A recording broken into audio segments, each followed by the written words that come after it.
Hello, everyone, and welcome to episode 2 of season 6 of the Burges Salmon Pensions Pod. As usual, I am Chris Brown. I'm a partner in our team, and I am joined today by Callum Duckmanton. Callum, very good to have you on the podcast.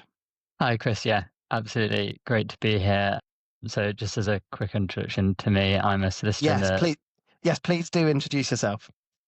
I'm a solicitor in the Burges Salmon Pensions and Lifetime Savings team, and I have a focus on cyber AI and also a bit of public sector work as well. Yes, thanks very much, Callum. And in fact, you've given a teaser of what we're going to be talking about on today's episode, because yesterday, Burges Salmon had the privilege of sharing a room with Quiet Room, the communications specialists in pensions. And we hosted an event called AI and the Future of Pensions. And there was a fascinating discussion, lots of talks on communications and how to make them suitable for AI readers, on the future of AI. There was a really interesting conversation by someone called Oliver Payne from Ford UK, who talked about the chatbot, the pensions chatbot that Ford have rolled out. And also we had talks from Burges Salmon, from Tom Whitaker and Madeline Sinclair McCausland, who are both directors in our AI and tech team. And also you and I did a double act looking at trustees' fiduciary duties and how they fit in with AI. So that is the subject of this podcast.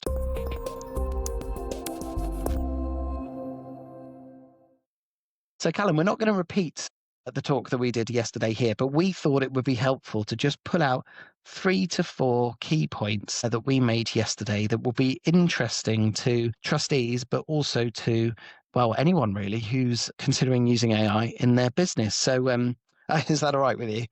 Yes, absolutely. And point 1 from that talk is probably the duty of care and duty to act prudently. Yes, it is. Yeah. What do you think about that? So just to add some legal background before we get into the details. So the Trustee Act 2000 requires for trustees to act with reasonable care and skill. And there's also some case law. So Re Whiteley requires for trustees to act prudently. That's an old case from the 1880s. Yes, it is, absolutely. And it's in the context, sorry, Callum, if you were about to say this, but it's in the context of trustees and how they invest. But actually, I think it's a really nice description of how trustees should carry out their business generally.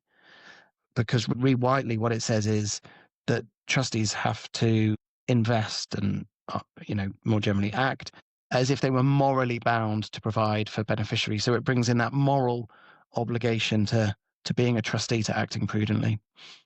Absolutely agree. And the general code, so a bit more recent than Re Whiteley, adds a bit more detail on how trustees should act prudently. The general code requires trustees to keep their knowledge up to date and also to use available skills. And in my opinion, from all the digging we've done into AI is an absolutely useful tool for trustees to manage their scheme better. So just by way of an analogy, Chris, for me, a trustee not using AI would be like a trustee refusing to use emails or phones to communicate, because by failing to use AI, they would be hindering their own ability to act, and therefore, in my opinion, would be acting imprudently. Yeah, and you've also got the Trustee Act 2000, haven't you, which says that trustees have to act with reasonable care and skill. So I suppose, given that AI is coming into the industry, given that the regulator's CEO has said that trustees should have an understanding of AI, that in order to be reasonably careful, that you need to consider things that might help you carry out your duties. That's the prudent thing to do. It's incumbent within the nature of being prudent and loyally fulfilling your moral obligation to consider tools like phones, emails, AI that might help you carry out your duties. And of course, different boards will do that to different extents. But I think where we are now, we are seeing trustees in trustee meetings that we go to want to explore AI and learn more about it. Absolutely agree. And probably just worth adding that the pensions regulator hasn't really said too much on AI. And that speech that you mentioned in June is one of the few things that it has said, providing a steer to trustees in that they should take steps to understand the role of AI in the industry at the very least. Yeah, absolutely. So that was the thought piece for why we thought this would be an interesting topic, really, because there isn't yet that industry guidance. There isn't industry specific regulation on AI that actually trustees, when they're thinking about AI, they need to go back to their core and their fiduciary duties. So look, AI helps efficiently manage the trust and manage the trust assets, which is a core duty of trustees as well, isn't it? I said we mentioned 3 or 4 points from the talk yesterday. If our second one is about efficiently managing the trust, what's interesting here? What would you say here? Absolutely. So the Pensions Act 2004, just to provide a little bit of the legal background again, Pensions Act 2004 sets out that trustees need to implement internal controls to manage risk, and the internal controls must be proportionate to the circumstance of the scheme. And AI helps to automate tasks, improve compliance, and also save time and money by doing things a bit more efficiently. So, in my opinion, a trustee board that's not using AI will be less efficient than a trustee board that is using AI. And therefore, the trustee board that isn't using AI will be risking breaching their duty to properly and efficiently manage their trust. Yeah, that's interesting. Albeit efficiency mustn't come at the cost of controls. One of the things that was a key point coming out of a lot of the talks yesterday was that AI works well, but with human oversight. And I think that really goes back to the morality and loyalty aspects of being a fiduciary. And actually, there's an important point to note, isn't there, in terms of data protection legislation, which was a point in Tom and Maddie's talk yesterday. I'm saying yesterday. When this podcast goes out, the talk won't have been yesterday, but the talk we did was on the 16th of September, and we're recording this on the 17th. And the point that Maddie mentioned was around under the new data protection legislation, if you have automated decision making, so suppose you're operating a tool where AI makes certain investment decisions for members, then that is permitted, but there are safeguards around the use of that. And in particular, there are various communication obligations. So trustees use AI for efficiency, but it brings about extra risks and things that trustees need to think about and comply with. And just to say, Chris, if anyone does want to read a bit more into automated decision making and the relevance for trustees and the pension industry, we have got an article out there written by Callum Duckmanton, if you want to go and read that as well. Yeah, super. Available on the Burges Salmon website. Okay, so we talked about prudence. We've talked about efficiently managing the trust. AI, where we and others are seeing it disrupt the industry the most, is probably in the sphere of communicating with members, member engagement, and the member experience. What are your takeaways here? Yeah, so the General Code requires for member communications to be of good quality and for them to be accurate, clear, and tailored. And the relevance of AI here is that it can be used to create personalized and accessible communications. So, for example, it can produce an AI avatar that is tailored to the specific person that's more likely to be able to engage that person and use, for example, if they speak a foreign language, then to be able to speak that different language. So to propose a use case for AI in this context, imagine a scheme is considering running a mass communications exercise, so maybe a Section 67 informed consent exercise.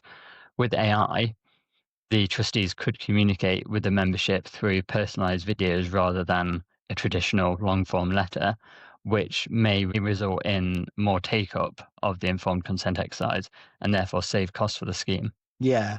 Okay. What are the concerns that trustees should be thinking about if they're using AI to communicate with members?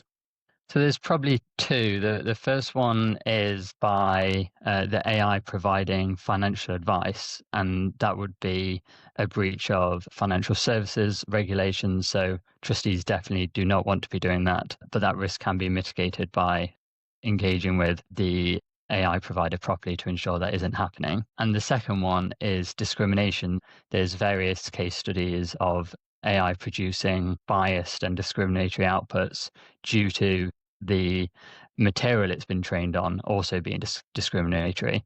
So you can imagine in a pension schemes context that happening because of the membership, for example, being predominantly male.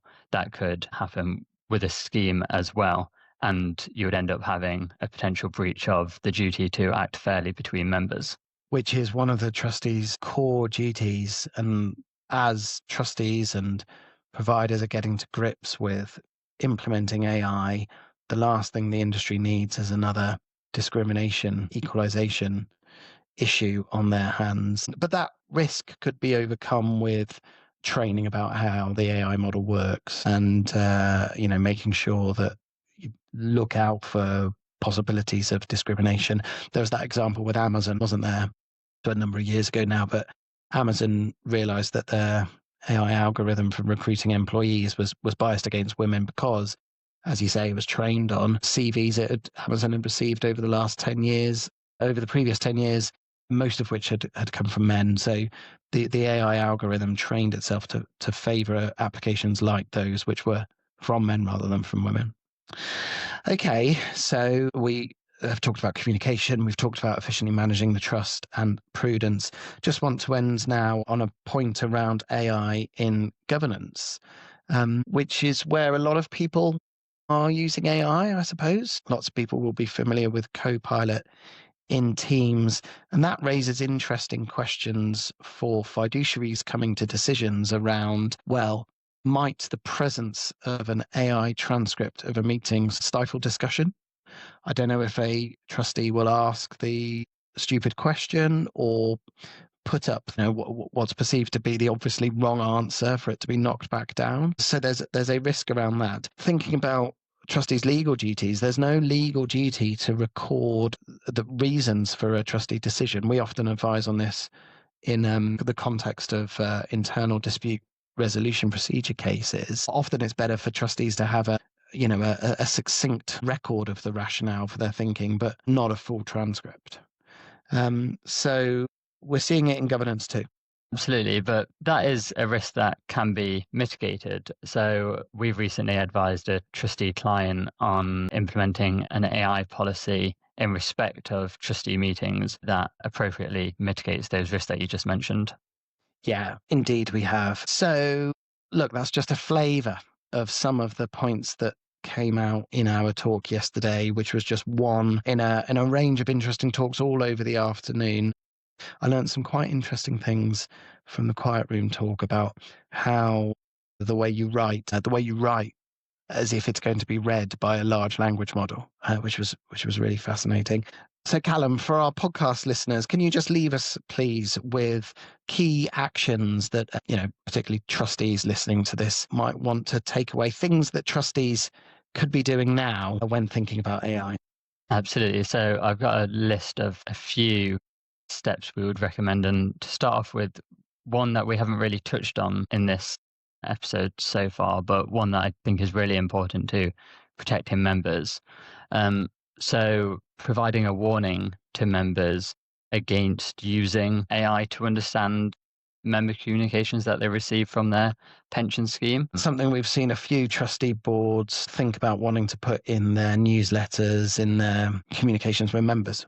Absolutely. So we've drafted wording that's gone on member funding statements, for example, and that warning to members focuses on the risk of putting the information into open source AI due to the potential cyber security risk there, and also the potential risk of hallucinations by the AI.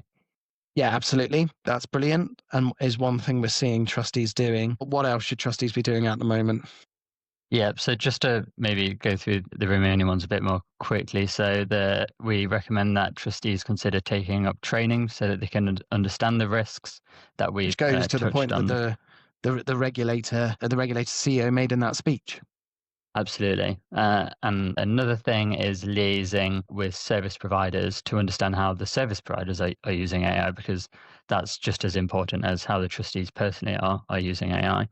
Yes, absolutely. Also adding it to the scheme's risk register. So, of course, you should be conscious of the benefits that AI has to offer, but there are also risks that you should be aware of and have plans on how to counter them. For example, providing a warning to members, as I mentioned a moment ago. And finally, trustees and anyone listening to this who is interested in AI will want to take advice from a number of advisors, including legal advice on options, solutions, and, as you say, mitigating risks. And as you say, that conversation probably starts with some training about AI. And you and I are very happy to come into trustee meetings to talk about AI with anyone who would find that interesting, aren't we? Absolutely.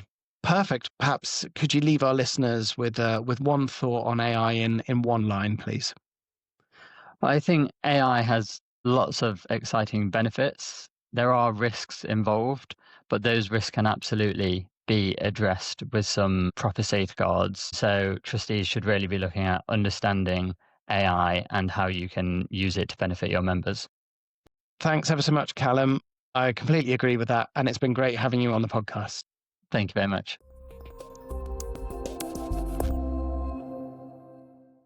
Well, if you've enjoyed listening to that episode and you'd like to know more about our pensions and lifetime savings team and how our experts can work with you, then please do contact myself, Chris Brown, or Callum, or any of our team via our website. And as we say every episode, all of our previous episodes are available on Apple, Spotify, our website, or wherever you listen to your podcasts. Don't forget to subscribe, and thanks for listening.